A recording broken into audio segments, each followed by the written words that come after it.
धन धन सतगुरु तेरा ही आसरा, हाजिर नाजिर जिंदा राम तेरा ही आसरा। साखी सावन सिंह जी। काका आपको नाम अगले साल मिलेगा। राधा स्वामी सत्संग घर सिरसा में बाबा करमचंद लाहौर वाले रहा करते थे। सत्संग भी किया करते थे और संगत से प्यार भी बहुत किया करते थे। यह लगभग 1946-47 का जिक्र है। संगत बहुत थोड़ी होती थी लेकिन प्यार बहुत था। बाबा करमचंद जी आई हुई संगत को कभी देसी घी का हलवा, कभी कुछ तो कभी कुछ खिलाते रहते थे।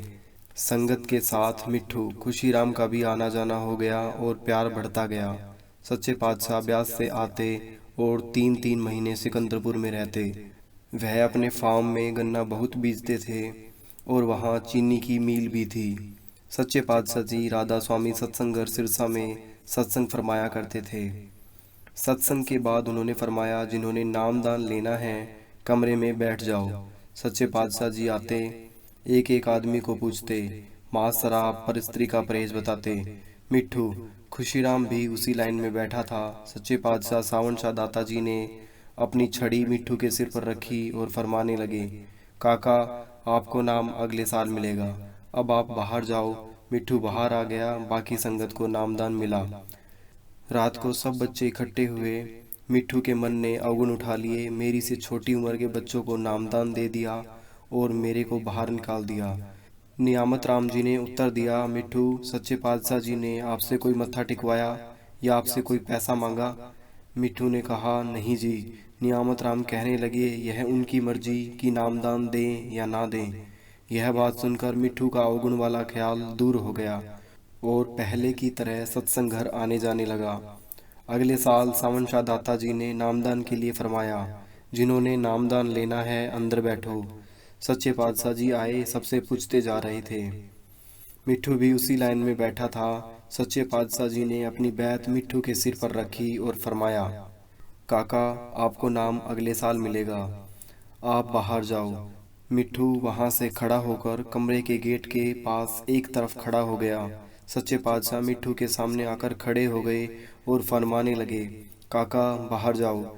मिट्ठू कुछ नहीं बोला। दोबारा फिर यही वचन दोहराए। मिट्ठू कुछ नहीं बोला। सच्चे पातशाह जी ने तीसरी बार कहा, काका दिल की बात बताओ। यह खेल सच्चे पातशाह जी का खुद का ही था। मिट्ठू के दिल में खुशी आई और अर्ज की, सच्चे पातशाह जी मेरा टाइम कब आएगा, जब नामदान मिलेगा? यह सुनकर सच्चे पातशाह जी खड़े खड़े अंतर्धान हो गए।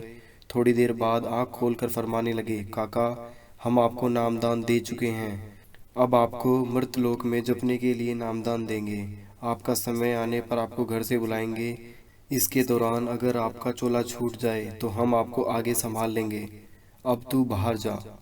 मिट्ठू बाहर आ गया। सच्चे पातशाह जी ने कमरा बंद करके संगत को नामदान दिया। सत्संग घर में खड़े सेवादारों ने मिट्ठू से कहा कि आज आप पर बहुत रहमत हुई है। यह पहला केस है। सच्चे पातशाह सावन शाह दाता जी ऐसे वचन पहले किसी को नहीं दिए। मिट्ठू के दिल में बहुत खुशी हुई। उस समय मिट्ठू की छोटी सी पान बीड़ी की दुकान रोड़ी बाजार में थी। गर्मी का मौसम था। लगभग 2 महीने बाद मिट्ठू ने प्रातः सुबह 6 बजे दुकान खोल ली। दुकान खोलते ही एक आवाज़ आई, मिट्ठू नामदान के लिए राधा स्वामी सत्संग घर पहुँचे।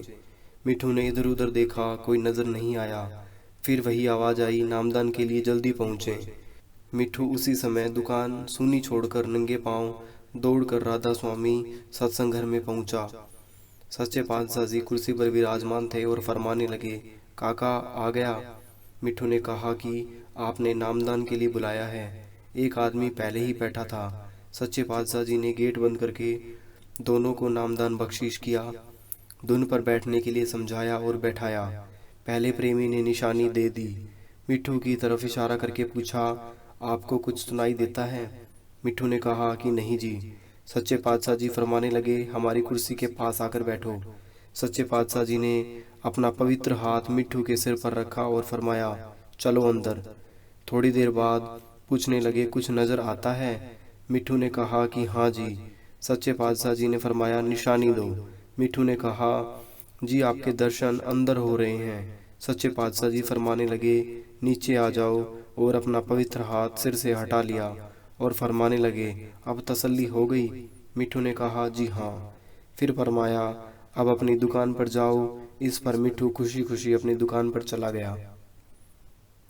धन धन सतगुरु तेरा ही आसरा, हाजिर नाजिर जिंदा राम तेरा ही आसरा।